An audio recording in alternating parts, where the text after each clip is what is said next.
And Belisarius, leaving guards in Syracuse and Panormus, crossed with the rest of the army from Messana to Rhegium, where the myths of the poets say Scylla and Charybdis were, and every day the people of that region kept coming over to him. For since their towns had from of old been without walls, they had no means at all of guarding them, and because of their hostility toward the Goths they were, as was natural, greatly dissatisfied with their present government. And Abramus came over to Belisarius as a deserter from the Goths, together with all his followers. This man was the son-in-law of Theodatus, being married to Theodenanthe, his daughter. And he was straightway sent to the emperor and received many gifts of honor, and in particular retained the patrician dignity. And the army of Belisarius marched from Rhegium through Bruttium and Lucania, and the fleet of ships accompanied it, sailing close to the mainland. But when they reached Campania, they came upon a city on the sea, Naples by name, which was strong not only because of the nature of its site, but also because it contained a numerous garrison of Goths. And Belisarius commanded the ships to anchor in the harbor, which was beyond the range of missiles, while he himself made his camp near the city. He then first took possession by surrender of the fort which is in the suburb, and afterwards permitted the inhabitants of the city at their own request to send some of their notables into his camp, in order that they might tell what their wish was and, after receiving his reply, report to the populace. Straightway, therefore, the Neapolitans sent Stephanus.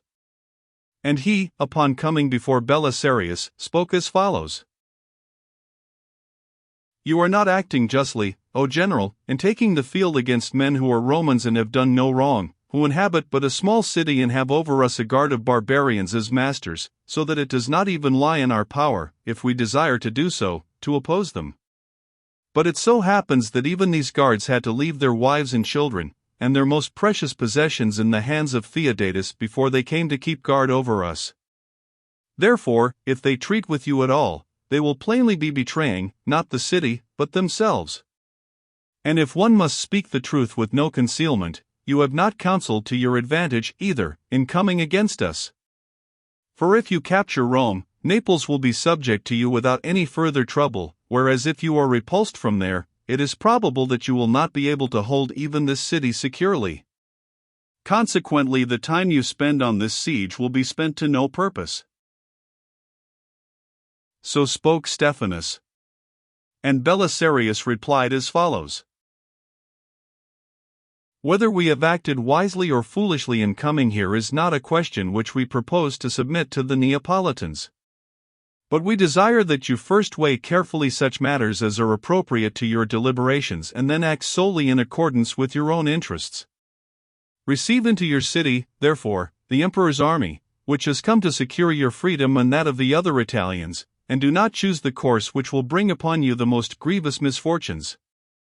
For those who, in order to rid themselves of slavery or any other shameful thing, go into war, such men, if they fare well in the struggle, have double good fortune, because along with their victory they have also acquired freedom from their troubles, and if defeated they gain some consolation for themselves, in that, they have not of their own free will chosen to follow the worse fortune. But as for those who have the opportunity to be free without fighting, but yet enter into a struggle in order to make their condition of slavery permanent, such men, even if it so happens that they conquer, have failed in the most vital point, and if in the battle they fare less happily than they wished, they will have, along with their general ill fortune, also the calamity of defeat. As for the Neapolitans, then, let these words suffice. But as for these Goths who are present, we give them the choice, either to array themselves hereafter on our side under the great emperor, or to go to their homes altogether immune from harm. Because, if both you and they, disregarding all these considerations, dare to raise arms against us, it will be necessary for us also, if God so wills, to treat whomever we meet as an enemy. If, however, it is the will of the Neapolitans to choose the cause of the emperor and thus to be rid of so cruel a slavery, I take it upon myself, giving you pledges, to promise that you will receive at our hands those benefits which the Sicilians lately hoped for, and with regard to which they were unable to say that we had sworn falsely. Such was the message which Belisarius bade Stephanus take back to the people. But privately he promised him large rewards if he should inspire the Neapolitans with goodwill toward the emperor. And Stephanus, upon coming into the city, reported the words of Belisarius and expressed his own opinion that it was inexpedient to fight against the emperor. And he was assisted in his efforts by Antiochus, a man of Syria, but long resident in Naples for the purpose of carrying on a shipping business, who had a great reputation there for wisdom and justice. But there were two men, Pastor and Asclepiodotus, trained speakers and very notable men among the Neapolitans, who were exceedingly friendly toward the Goths, and quite unwilling to have any change made in the present state of affairs. These two men, planning how they might block the negotiations, induced the multitude to demand many serious concessions, and to try to force Belisarius to promise on oath that they should forthwith obtain what they asked for. And after writing down in a document such demands as nobody would have supposed that Belisarius would accept, they gave it to Stephanus. And he, returning to the emperor's army, shewed the writing to the general, and inquired of him whether he was willing to carry out all the proposals which the Neapolitans made and to take an oath concerning them. And Belisarius promised that they should all be fulfilled for them, and so sent him back. Now when the Neapolitans heard this, they were in favor of accepting the general's assurances at once and began to urge that the emperor's army be received into the city with all speed. For he declared that nothing unpleasant would befall them, if the case of the Sicilians was sufficient evidence for anyone to judge by, since, as he pointed out, it had only recently been their lot, after they had exchanged their barbarian tyrants for the sovereignty of Justinian, to be, not only free men, but also immune from all difficulties. And swayed by great excitement, they were about to go to the gates with the purpose of throwing them open. And though the Goths were not pleased with what they were doing, still, since they were unable to prevent it, they stood out of the way. But Pastor and Asclepiodotus called together the people and all the Goths in one place, and spoke as follows: "It is not at all unnatural that the populace of a city should abandon themselves and their own safety, especially if, without consulting any of their notables, they make an independent decision regarding their all. But it is necessary for us, who are on the very point of perishing together with you, to offer as a last contribution to the fatherland this advice. We see, then, fellow citizens, that you are intent upon betraying both yourselves and the city to Belisarius, who promises to confer many benefits upon you and to swear the most solemn oaths in confirmation of his promises. Now if he is able to promise you this also, that to him will come the victory in the war, no one could deny that the course you are taking is to your advantage. For it is great folly not to gratify every whim of him who is to become master. But if this outcome lies in uncertainty, and no man in the world is competent to guarantee the decision of fortune, consider what sort of misfortunes your haste is seeking to attain. For if the Goths overcome their adversaries in the war, they will punish you as enemies and as having done them the foulest wrong. For you are resorting to this act of treason, not under constraint of necessity, but out of deliberate cowardice.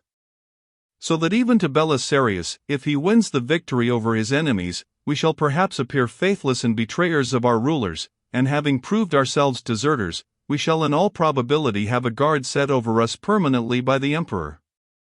For though he who is found a traitor is pleased at the moment of victory by the service rendered, yet afterwards, moved by suspicion based upon the traitor's past, he hates and fears his benefactor, since he himself has in his own possession the evidences of the other's faithlessness. If, however, we shew ourselves faithful to the Goths at the present time, manfully submitting to the danger, they will give us great rewards in case they win the mastery over the enemy, and Belisarius, if it should so happen that he is the victor, will be prone to forgive. For loyalty which fails is punished by no man unless he be lacking in understanding. But what has happened to you that you are in terror of being besieged by the enemy, you who have no lack of provisions, have not been deprived by blockade of any of the necessities of life, and hence may sit at home, confident in the fortifications and in your garrison here? 35. And in our opinion even Belisarius would not have consented to this agreement with us if he had any hope of capturing the city by force. And yet if what he desired were that which is just and that which will be to our advantage, he ought not to be trying to frighten the Neapolitans or to establish his own power by means of an act of injustice on our part toward the Goths, but he should do battle with Theodatus and the Goths, so that without danger to us or treason on our part the city might come into the power of the victors. When they had finished speaking, Pastor and Asclepiodotus brought forward the Jews, who promised that the city should be in want of none of the necessities, and the Goths on their part promised that they would guard the circuit walls safely. And the Neapolitans, moved by these arguments, bade Belisarius depart thence with all speed. He, however, began the siege. And he made many attempts upon the circuit wall, but was always repulsed, losing many of his soldiers, and especially those who laid some claim to valor. For the wall of Naples was inaccessible, on one side by reason of the sea, and on the other because of some difficult country, and those who planned to attack it could gain entrance at no point, not only because of its general situation, but also because the ground sloped steeply. However, Belisarius cut the aqueduct which brought water into the city, but he did not in this way seriously disturb the Neapolitans, since there were wells inside the circuit wall which sufficed for their needs and kept them from feeling too keenly the loss of the aqueduct. Footnote 35, i.e. the Goths, cf. section 5 above.